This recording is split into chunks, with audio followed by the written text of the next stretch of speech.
જય હિન્દ મિત્રો, જોઈએ આપણે આ વિડીયોમાં પૃથ્વીના મિત્રો આવરણો વિશે આપણે ચર્ચા કરવાની છે. પૃથ્વીના આવરણો છે, પૃથ્વીના આવરણો વિશે મિત્રો આ વિડીયોમાં આપણે ચર્ચા કરવાના છે. તો વિડીયો પૂરેપૂરો જોજો. તો શરૂઆત કરીએ આપણે વિડીયોની. જોઈએ ટોપિક પહેલું છે કે મૃદાવરણ. જો મિત્રો તમારી સમક્ષ પહેલું ટોપિક છે, જો કયું છે મૃદાવરણ. તો મિત્રો આપણે મૃદાવરણ વિશે ચર્ચા કરીએ. શેના વિશે? મૃદાવરણ વિશે આપણે ચર્ચા કરીએ. તો જુઓ કે પૃથ્વીનો ઉપરનો પોપડો શેનો બનેલો છે? તો માટી અને ઘનનો. શેનો? માટી અને ઘનનો. બરોબર છે.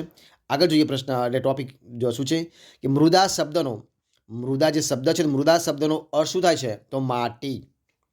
ત્યારબાદ પૃથ્વીના પોપડાના ઉપલા ભાગને શું કહેવાય? તો મિત્રો એને કહેવાય મૃદાવરણ. શું કહેવાય? મૃદાવરણ કહેવાય. ત્યારબાદ મૃદાવરણ શેનું બનેલું છે? તો ખડકાવરણ અને બીજું છે ઘનાવરણ. એ બંનેનું બનેલું છે. ત્યારબાદ પૃથ્વીનો ઉપરનો પોપડો મિત્રો તો ક્યાં સુધી છે?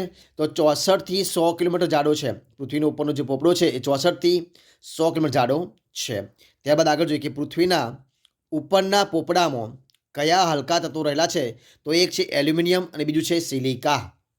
ત્યારબાદ મૃદાવરણ કેટલો ભાગ રોકે છે? તો મૃદાવરણ 29% જગ્યા રોકે છે, એટલે ભાગ રોકે છે પૃથ્વી પર.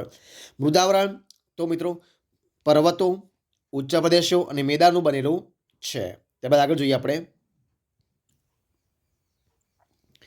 મૃદાવરણમાં દર 1 કિલોમીટરની ઊંડાઈ કેટલું તાપમાન વધે છે? તો 30°C તાપમાનનો વધારો થાય છે. ત્યારબાદ ખડકોના પીગળેલા દ્રવ્યને શું કહેવામાં આવે છે? તો મિત્રો એને કહેવાય છે મેગ્મા. એને શું કહેવાય? મેગ્મા. ત્યારબાદ જીવાવરણ અને વનસ્પતિ જીવન સાથે ગાઢ સંબંધ કોણ ધરાવે છે? તો મૃદાવરણનો ગાઢ સંબંધ છે એના સાથે. ત્યારબાદ ઘર, પાણી, ખેતી, ઉદ્યોગોનો સંબંધ કોની સાથે છે? તો મૃદાવરણ સાથે એનો સંબંધ છે. ત્યારબાદ જો મિત્રો આગળ આપણે જો કે ખનિજો અને ખનિજ તેલ શેમાંથી મળે છે? તો મૃદાવરણમાંથી, એટલે જમીનમાંથી. ત્યારબાદ આહારથી માંડીને આવાસ અને આપણા અસ્તિત્વનો પાયો એટલે શું કહેવાય ને? તેને કહેવાય મૃદાવરણ. તો મિત્રો આપણે મૃદાવરણ વિશે આપણે જોયું. હવે જોઈએ આપણે જલાવરણ વિશે. શેના વિશે? જલાવરણ વિશે મિત્રો આપણે ચર્ચા કરીએ. બરોબર છે. તો જોઈએ તો કે પૃથ્વી સપાટી પર જે વિસ્તાર પાણીથી ઘેરાયેલો છે તેને શું કહેવાય? તો મિત્રો એને કહેવાય જલાવરણ. ત્યારબાદ જલાવરણ કેટલા ટકા જગ્યા રોકે છે પૃથ્વી પર? તો 71% જલાવરણ ભાગ રોકે, એટલે કે પાણી છે. ત્યારબાદ પૃથ્વી પરના વિશાળ જળરાશિ ધરાવતા ભાગને શું કહેવાય? તો મિત્રો એને કહેવાય મહાસાગર. એને શું કહેવાય? મહાસાગર કહેવાય. ત્યારબાદ જોઈએ આપણે આગળ. જો મિત્રો 4 મહાસાગરો છે. તો કયા કયા 4 મહાસાગરો છે? તો એક છે પેસિફિક મહાસાગર, બીજું છે એટલાન્ટિક મહાસાગર, ત્રીજું છે હિન્દ મહાસાગર, ચોથો છે આર્કટિક મહાસાગર. ત્યારબાદ જોઈએ આપણે મહાસાગરમાં ઊંડી ખાઈઓ કઈ છે? એટલે કે કેટલી સુધી ઊંડી ખાઈઓ છે? તો 10થી 11 કિલોમીટર મિત્રો ઊંડી ખાઈઓ છે. આગળ સમુદ્રમાં રહેલું ખારું પાણી કેટલું છે? તો 57% મિત્રો જે પાણી છે ખારું છે. કેટલું છે? 57% પાણી ખારું છે.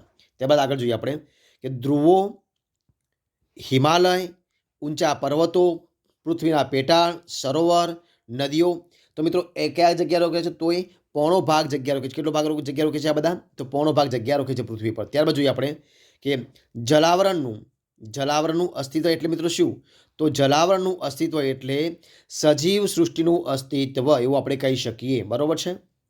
ત્યારબાદ પૃથ્વી પરના વરસાદ માટે મોટા ભાગનો ભેજ સમુદ્ર મળે છે. તો મિત્રો પૃથ્વી પરના વરસાદ માટે મોટા ભાગનો જે ભેજ છે, ભેજ મળે છે સમુદ્રમાંથી. શેમાં મળે છે? સમુદ્રમાંથી. ત્યારબાદ સમુદ્રના તળિયેથી મિત્રો શું મળે છે? તો મેંગેનીઝ મળે છે, લોખંડ મળે છે, કળાઈ મળે છે અને ખનિજો મળે છે. સમુદ્રના તળિયેથી મેંગેનીઝ, લોખંડ, કળાઈ અને ખનિજો મળે છે. ત્યારબાદ મહાસાગરોમાં પ્રચંડ શક્તિને નાથી મિત્રો એને શું બને છે? તો વિદ્યુત શક્તિ મેળવી શકાય છે. મહાસાગરમાં પ્રચંડ શક્તિને નાથીને વિદ્યુત શક્તિ મેળવી શકાય છે. ત્યારબાદ મિત્રો જોઈએ આપણે હવે શેના વિશે ચર્ચા કરીએ મિત્રો? હવે જોઈએ આપણે વાતાવરણ વિશે આપણે ચર્ચા કરીએ. શેના વિશે? વાતાવરણ વિશે આપણે ચર્ચા કરીએ. તો જોઈએ કે પૃથ્વીની ચારે બાજુ વીંટળાઈને આવેલા હવાના આવરણને શું કહેવાય? તો મિત્રો એને કહેવાય વાતાવરણ કહેવાય. શું કહેવાય? વાતાવરણ કહી શકાય. ત્યારબાદ વાતાવરણ મિત્રો કેટલું સુધી વિસ્તરેલું છે?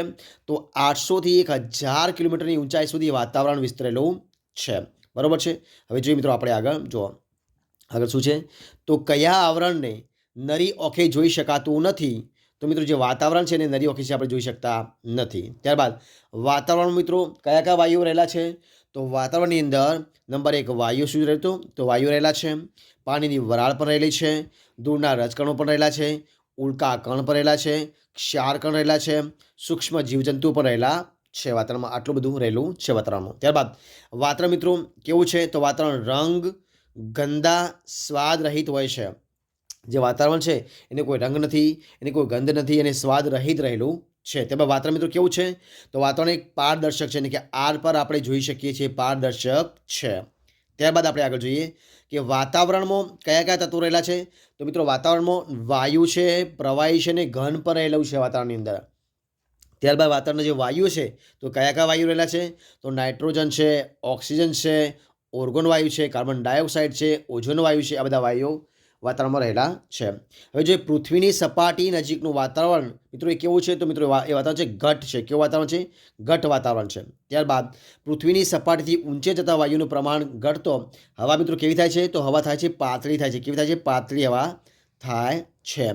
ત્યારબાદ જોઈએ આપણે કે પૃથ્વીની સપાટીથી ઊંચે જતા વાયુનું પ્રમાણ કેટલું મિત્રો કેવું થતું જાય છે?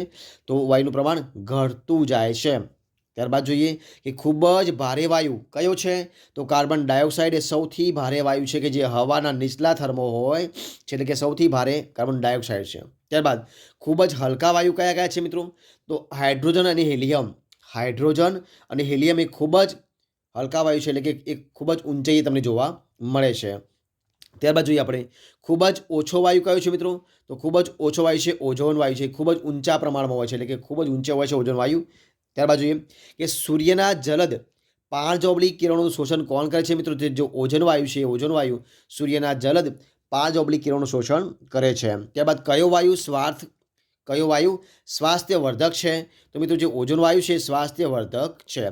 વાતાવરણમાં શેના લીધે પૃથ્વી પર સૂર્યપ્રકાશ રેલાતો જોવા મળે છે? તો મિત્રો જે વાતાવરણમાં જે રજકણો છે એ રજકણોને લીધે પૃથ્વી પર સૂર્યપ્રકાશ રેલાતો જોવા મળે છે.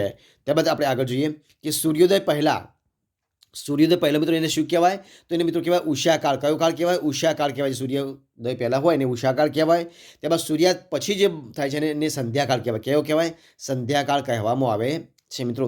હવે જોઈએ કે પૃથ્વી પર નાઇટ્રોજન કેટલા ટકા છે અને કેટલા કિલોમીટર સુધી છે? તો નાઇટ્રોજન એ 78.03% નાઇટ્રોજન છે પૃથ્વી પર. કેટલા ટકા છે? 78.03% નાઇટ્રોજન છે, અને 130 કિલોમીટરની ઊંચાઈ સુધી નાઇટ્રોજન વિસ્તરેલો છે. ત્યાં મિત્રો ઓક્સિજન જોઈએ આપણે, તો ઓક્સિજન છે 20.99%. કેટલો છે? 20.99% પૃથ્વી પર ઓક્સિજન રહેલો છે, અને 110 કિલોમીટર સુધી ઓક્સિજન ફેલાયેલો છે, પછી ઉપર ઓક્સિજન નથી. ત્યારબાદ જે ઓર્ગોન વાયુ છે, ઓર્ગોન વાયુ એ પૃથ્વી પર 0.94% છે. ત્યારબાદ કાર્બન ડાયોક્સાઇડ છે મિત્રો, કાર્બન ડાયોક્સાઇડ એ પૃથ્વી પર 0.03% છે. કેટલો છે? 0.03% છે, અને 20 કિલોમીટરની ઊંચાઈ સુધી એ કાર્બન ડાયોક્સાઇડ જોવા મળે છે, બાકી ઉપર કાર્બન ડાયોક્સાઇડ હોતો નથી. ત્યાં મિત્રો આપણે જોઈએ કે અન્ય વાયુ કયા કયા છે? તો અન્ય વાયુ વિશે આપણે ચર્ચા કરીએ તો 0.01% એ અન્ય વાયુ છે. હવે જોઈએ આપણે પૃથ્વી પર શેના વિશે? તો જીવાવરણ વિશે ચર્ચા કરીએ. શેના વિશે? જીવાવરણ, એટલે કે સજીવ સૃષ્ટિ વિશે આપણે ચર્ચા કરીએ. જીવાવરણ તો જોઈએ મિત્રો, જીવાવરણ શેનું બનેલું છે? તો મૃદાવરણ વત્તા વાતાવરણ વત્તા જલાવરણ. જો આ ત્રણે જ્યારે ભેગા થાય છે, મૃદાવરણ, વાતાવરણ, જલાવરણ જ્યારે ભેગા થાય ત્યારે મિત્રો બને છે જીવાવરણ, એટલે કે સજીવ સૃષ્ટિનું બને છે મૃદાવરણ, વાતાવરણ, જલાવરણ, એટલે કે જીવાવરણ. ત્યારબાદ જોઈએ કે સૌર પરિવારમાં કયા ગ્રહને જીવાવરણ મળ્યું છે?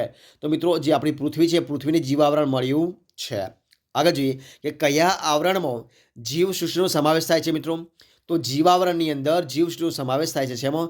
જીવાવરણમાં જીવસૃષ્ટિનો સમાવેશ થાય છે. શેનો? જીવસૃષ્ટિનો સમાવેશ થાય છે. ત્યારબાદ માનવી વત્તા વનસ્પતિ વત્તા જે પ્રાણીઓ છે એને મિત્રો આપણે શું કહી શકાય છે અને ક્યાં જોવા મળે છે? તો માનવી વત્તા વનસ્પતિ વત્તા પ્રાણીઓ મિત્રો એને આપણે જીવસૃષ્ટિ, એટલે કે સજીવ સૃષ્ટિ કહીએ છીએ, અને એને જીવાવરણમાં જોવા મળે છે. ત્યારબાદ પૃથ્વી પરના સજીવો ખોરાક શેમાંથી લે છે? તો મિત્રો પૃથ્વી પરના જે સજીવો છે એ ખોરાક જીવાવરણમાંથી લે છે. શેમાંથી લે છે? જીવાવરણમાંથી લે છે.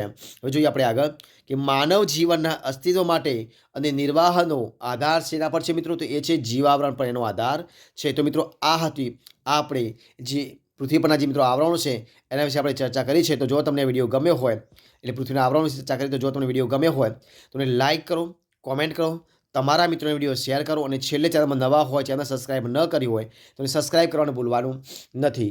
વિડીયો પૂરેપૂરો જોવા બદલ તમારા દરેક મિત્રોનો હું દિલથી ખૂબ ખૂબ આભાર માનું છું. ફરી મળીશું એક નવા ટોપિક સાથે, એક નવા વિડીયો સાથે. ત્યાં સુધી બની રહો. જય હિન્દ, જય ભારત.